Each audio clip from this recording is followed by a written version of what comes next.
হবিগঞ্জে পুরোদমে চলছে আমনের আবাদ, কিন্তু সরকার নির্ধারিত মূল্যে মিলছে না সার। সংকট দেখিয়ে বস্তা প্রতি 200 থেকে 800 টাকা পর্যন্ত বেশি নেওয়া হচ্ছে বলে অভিযোগ চাষিদের। এই অবস্থায় জমিতে পর্যাপ্ত সার দিতে পারছেন না অনেকেই। হবিগঞ্জের হাওরে এখন আমন ধান চাষে ব্যস্ত কৃষকরা। প্রত্যাশিত ফলন ঘরে তুলতে ইউরিয়া, টিএসপি, ডিএপি ও এমওপি সারের ব্যবহার করছেন তারা। সরকার ইউরিয়া সারের 50 কেজির বস্তা 1350 টাকা, এমওপি 1000 টাকা, টিএসপি 1350, ডিএপি 1050 টাকা নির্ধারণ করলেও খুচরা বাজারে অতিরিক্ত দামে বিক্রি করছেন ডিলাররা। বেড়েছে কীটনাশকের দামও।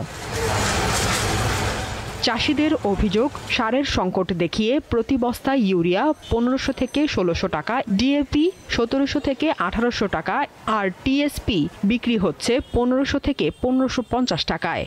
এখানে যে সার বিক্রি হয় সম্পূর্ণ খুচরা মূল্যে। নতুন বাজার থেকে সার আনা হয় বা আজমির থেকে আনা হয়, আনিয়া চড়া মূল্যে সার বিক্রি হয়।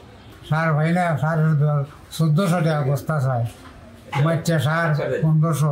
এই কারণে আমরা কোনো সরকারের কোনো অনুদানও হয় না, কোনো কিছু হয় না। সরকারি মূল্য কোনো আমরা পাই না। আমরা সরকারি ডিলার নেই, খুচরা নেই, আর আমরা বাজারে কোনো সরকারি ডিলার নাই, আর সরকারি মালও পাই না। যদি সারগুলো যদি দাম না কমে, বাড়তি থাকলে আমাদের মতন কিছু বাঁচার মতো কোনো পথ নাই। কৃষি সম্প্রসারণ অধিদপ্তর বলছে, ডিলারদেরকে সারের দাম নির্ধারণ করে দেওয়া হয়েছে। এটি নিশ্চিতে বাজার তদারকি করা হচ্ছে। প্রত্যেকটা দোকানে যে মূল্য আছে, মূল্য নির্ধারণ করতে সার নেওয়ার পরে তার প্রাপ্তি স্বীকার মানে ক্যাশ মেমো নিবে আর কি। এই জন্য আমরা আসলে প্রত্যেকটা সারের দোকানে আমাদের যে উপশহরের কৃষি কর্মকর্তা আছে, যেহেতু এখন পি পাওয়ার চলছে, রোপণ কার্যক্রম দেখতেছে, সার দেওয়া অত্যন্ত জরুরি। কাজে আমরা প্রত্যেকটা জায়গায় আর কি উপশহরের কৃষি কর্মকর্তাদের সংযুক্ত করে দিচ্ছি, যাতে কোনো ক্রমে সারের মূল্য ডিলাররা বেশি না নিতে পারে কৃষকদের কাছ থেকে। কৃষি সম্প্রসারণ অধিদপ্তরের তথ্য মতে, চলতি মৌসুমে হবিগঞ্জে আমন ধানের আবাদ হয়েছে 90,336 হেক্টর জমিতে। দীপ্ত, বার্তা কক্ষ।